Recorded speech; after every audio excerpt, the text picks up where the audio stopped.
At dahil nga napapanahon na naman ngayon ang similya ng bangos, kaya naman naisipan nga ni mama na magkabit na rin kanyang ginaras. At naisipan ko na nga rin pala magkabit ng tain kasi nga may high tide na naman ngayon. At yun na nga po today's video ay abala nga pala dito si mama at nagkakabit nga siya ng ginaras kung tawagin din sa amin at manguhuli nga siya ng similya ng bangus. Medyo hindi nga lang talaga ito maintindihan yung pagkaka-video ko at merong may patayo, may pahiga ay awan. Ang bala ko kasi talaga ay pang-release lang itong video na ito kaya nga lang ay parang nakukulangan naman ako sa 90 seconds at kukulangin yun sa aking kadaldalan. Kaya naman ay ganyan nga yung pagkaka-video ko, may pahiga, may patayo, ay bahala pa yan. Di ba kasi kapag reels, mas maganda ay kapag patayo ang video. Tapos kapag na vlog naman, ay mas maganda ay landscape at gawa na ina-upload ko rin siya sa YouTube. Pero okay lang naman yun, mapahiga man o patayo ang video, ay importante ay mahalaga. So yun na nga, mabalik tayo habang si mama nga ay abala sa pagkakabit ng kanyang ginaras. Ako naman ay pumunta din sa likod ng bahay at naalala nyo nakaraan, yung itong mga tain na nakatambak din sa likod ng bahay namin, nakahuli nga ng isdang kalibugan. Ngayon naman ay nakahuli nga daw ng 2 katang, sabi ni papa. Nung nakaraan kasing kinuha ko yung isda, ibinili ko lang din ulit yung tain sa pinagkakalagyan niya. At yun nga, at nakahuli ng katang. O diba, akalain mo nga naman, kapag kinakabit ko ang tain ay wala man lang halos nahuhuli. Kapag apabayaan lang din at inatapon-tapon lang sa gilid ng bahay, abay nakakahuli.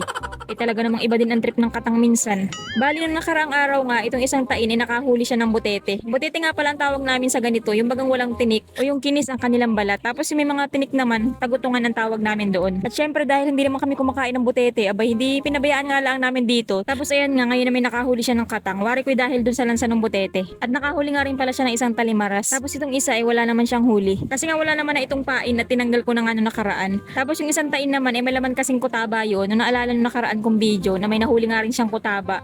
Hindi ko nga tinanggal yun. Kaya siguro nakahuli at may isda nga siya sa loob. Medyo maliit nga lang pala yung nahuling katang pero okay na rin naman yan at pwede na yung ulamin. O baka sabihin na naman ng iba dyan, ang liit-liit pa, hindi mo napakawalan. Ay kapag pinakawalan ko po yan, ay di iba pang mahuli niyaan, ay iba pang makikinabang, abi sayang naman. Di joke lang, pero pwede naman na po yan kainin at hindi naman yan masasayang. Saka nung nakaraan, nag-post din ako nun, malaking katang yung nahuli ng kapatid ko, pero may komento pa rin ng iba at nagagalit pa rin sa akin. Dapat daw hindi ko hinuli para daw dumami pa. Ay saan na lang baga ako lulugar? Hindi pwedeng huliin yung maliit, hindi pwedeng huliin yung malaki. Ay saan na lang ako lulugar noon? Hoy, ba't parang paiyak na?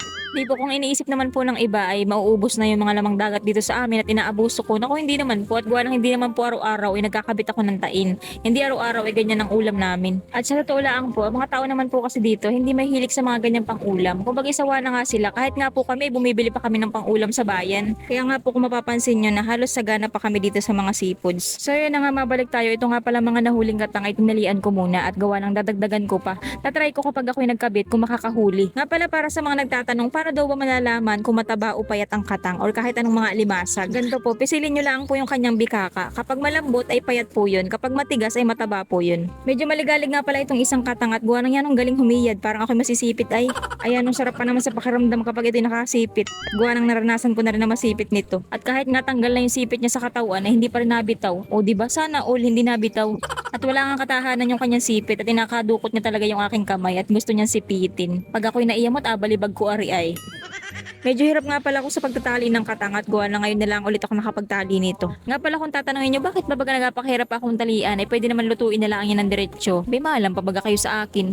Hindi kaya nga nang sinabi ko kasi kanina, di ba sabi ko iadagdagan ko pangayaan at saka hindi kasi ako sigurado kung makakahuli ako ngayon kaya kailangan ko yan talian. Hindi pa ako sigurado kung maluluto ko agad yan. Ay kapag kasi hindi ko yan tinalian ay magasipitan niyaan ay di mamamatay. Tapos itong talimaras ay tinanggalan ko na lang siya ng sipit. Alangan naman talian ko pa yan, ayan ang hirap niyang talian. At kahit nga talagang yan ang tasik na ng amoy na ring butete na hindi sa loob ng tain ay ito pa rin yung ipapain ko. Okay na yan, natapagkasyahin ko na lang ang pati, ihatiin ko na lang sa 3. At gawa na okay natamad nga manguha ng pamain, mas gusto naman niya ng katang, yung mga ganyang amoy bulok na hindi maintindihan. Maganda nga pala magkabit ngayon ng tain at gawa ng mga nakaraan nga ay masama ang panahon ay di malabo nga ang tubig at mas maganda ngayon at lagalag ang mga katang sa lalauhan. Nagkandabali na nga yung mga kawayan ng tain ko pero okay pa rin naman yan. Wala pa kasi akong time para ayusin yan at saka nakakahuli nga kahit nakatambak lang sa likod ng bahay ay. At saka hindi naman masela ng katang. Kahit bali-bali pa yan basta may pamain yan dyan sa loob at naamoy nila yung lansa ay papasok yan dyan. Pero inaayos ko nga rin butas ng tain o yung dadaanan baga ng mga mahuhuli kasi nga ay lumawlaw na nga yung nylon at hindi na nakabagting. Kapag kasi nakalawlaw yan ay pwede yung makatakas ang katang. Hindi nga na nakatakas yung dalawang katang kasi nga maliit laang sila. Kung medyo malaki-laki yun ay makakapanhik na yan dyan. Dito na nga lang din pala ako magkakabit ng tain malapit laang sa bahay. At gawa na kapag ako'y nadayo pa ng ibang lugar, abay wala naman ako nahuhuli at nakakapagod laang kaya na may dinin laang malapit sa bahay. Bali kailangan nga pala natin siyang lagyan ng pamasak o yung tulos baga para naman hindi siya lumutang at di mahirapan nga yung katang sa pag-abot din sa tain. Pero ang galing din ng katang at gawa ng kahit nga nakatambak lang yung mga tain ko din sa likod ng bahay ay wala namang pamasak yun at nakaangat nga sa lupa. Abay nakapasok pa rin sa tain. Ang mga katang kasi talaga ay mga patay gutom kasi yan. Medyo mahirap nga lang pala talagang mangamot at gawa ng yan sa limuot talaga nung amoy nung aking pamain. Mas maganda nga pala kung magkakabit ka ng tain dapat ay marami at gawa ng mas malaki ang tsansa mo na makahuli ka at gawa ng swertihan lang din naman kasi ang pagkakabit ng tain. Minsan kasi kahit makita ka ng butas o kahag ng katang tapos doon mo nga ikinabit yung tain ay hindi ka pa rin sigurado kung mahuhuli mo nga yun. Pero kung gusto mo nga talaga na sureball na makakahuli ka ng katang ay ikabit mo yan ay sa palaisdaan. Naku wala pang ilang minuto yan ay may huli na yan. Ay bahala ka na nga lang magpaliwanag doon sa may-ari ng palaisdaan. Nga pala kapag magkakabit ka rin ng tain ay dapat lagyan mo rin siya ng mga dahon-dahon sa ibabaw para naman mauto natin yung katang at isipin nila na butas yun at hindi yun tain. Pero kapag ganyan ring malabo naman ang tubig ay kahit wag na. Medyo nakakagana nga pala talaga magkabit ng tain kapag ganyan ring may music pa. Tapos yung tipong napapasayaw ka na nga kaso napansin mo na may nakatingin pala sa iyo kaya na may napatigil nga ako. Kapag nga nasa probinsya ka ay normal na talaga yan na may mga tugtugan na ganyan. At kapag nga nakakarinig ka ng ganyan ay matik na may inuman yan. Tapos kapag puro tsa-tsa na naririnig mo ay matik na mga lasing na yun. Pero din nga sa sitio namin ay naku kahit walang inuman ay talaga makakarinig ka ng gayaan. Hindi nga tulad kapag ikaw ay nasa syudad at gawa na kapag nagpatugtog ganyan doon naku abagtawanan ka nila. Pero din nga sa amin abay pampasipag namin ang gawayaan kapag kami maglalaba o di ka namin may ginagawa kami din sa bahay ay nagpapatugtog talaga kami ng mga gayaan para nakagana bagang kumilos. Tapos ayan nga balikan natin si mama na nanguhuli nga ng mga similya ng bangos din sa ilog. Kapag ganyan ring ang masama ang panahon o di kaya naman ay habagatin nga ay talagang dumadagsa ang similya ng bangos din sa ilog. At yan nga palang lambat na hinaharang ni mama din sa may ilog ay ginaras ang tawag namin dyan. Si mama rin nga pala mismo ang gumawa niyan. Nilagyan nga pala niya ng kawayan para lumutang yung lambat at gawa ng lambat naman niya na hindi naman yan sagad hanggang ilalim. Kumbaga ay nakaibabaw lang niya sa tubig. Tapos din nga sa sulok na ito, ayan sa may lambat na yan, nilalagyan niya ng bato para naman ay hindi nga lumutang man diretso yung kanyang lambat. Tapos din nga niya lang hihintayin yung bangos at sasalukin niya dyan gamit aring kanyang sirok. At dahil dyan nga diretso yung mga bangos na maharang ng kanyang ginaras. Nga pala kapag manguhuli ka ng similya ng bangos ay dapat itataon mo rin kapag tumataib. Kasi nga kapag tumataib ay dyan sila ng mga naglalabasan. Hindi tumatai ha, tumataib. Pagkakarinig ko kasi sa sarili ko ay tae.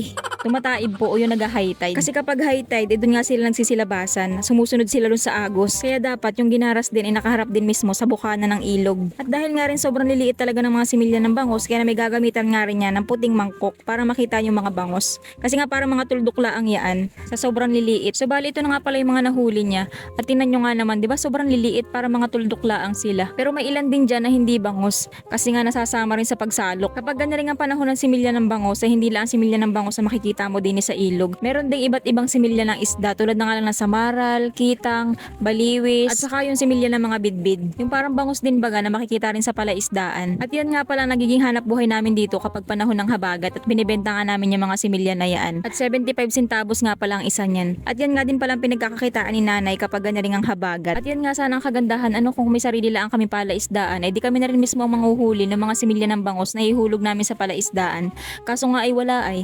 Sana soon, no? Makabili rin ako ng sarili kong palaisdaan after 100 years. So yun na nga at bago ako mag-ilusyon ay balikan ko na muna aring mga kinabit kong tain. Ayan nga at naka-landscape na yung video. Pagpasensyahan nyo na laang. Tapos yun nga boy naman itong unang kinabit kong tain ay nakahuli nga. Kaso nga lang iwalang sipit pero okay na rin naman yan at katang pa rin naman yan. At saka medyo malaki nga pala itong nahuli ko kumpara doon sa mga tinalian ko kanina. Tapos ito nga isa ay yun magaling. Yung sinampay ko ay napadpadini sa aking tain. At yun nga wala nga pala siya nahuli. Samantalang kanina nung taib pa ay nakikita ko na may kumakain na ring pain. Siguro nakatakas. Tapos ito nga isang tain ay malayo pa lang ako ay kita ko na agad yung huli niya. May huli siyang bukon. Awan ko na lang kung nakahuli rin siya ng katang. Dito nga pala sa pwesto na ito dati nakahuli ako ng malaking katang. Takot ko pa nga noon kasi nga akala ko'y ahas yung nasa loob. O diba katang ay nakalaing mong ahas. Grabing mata yan. At yun na nga bukon lang pala ang nahuli niya. Pero okay na rin naman at least may nahuli. Balak ko nga pala sana muna itong ipunin at gawa ng balak nga namin ng kaibigan ko na magmukbang. Ang gusto ko kasi sana ay yung marami. Yung tipo bagang hindi ka na makakatayo at putok-batok nga. Kaya nga lang ay wala kaming pang ulam ngayon. Kaya na may alutuin ko na nga. Bali naisipan ko nga palang luto dito ay ilaga na laang at gawa ng para hindi hassle. Tapos kakapanood ko nga ng mga video. Ayan may pahagis-hagis na rin ako. Gaya-gaya. At yun, luto na nga palang aming panghapunan. Dadagdagan na lang namin ito ng itlog para magkasya sa amin at kuha ng akulang na kulang ari sa akin. So yun lang, bye-bye.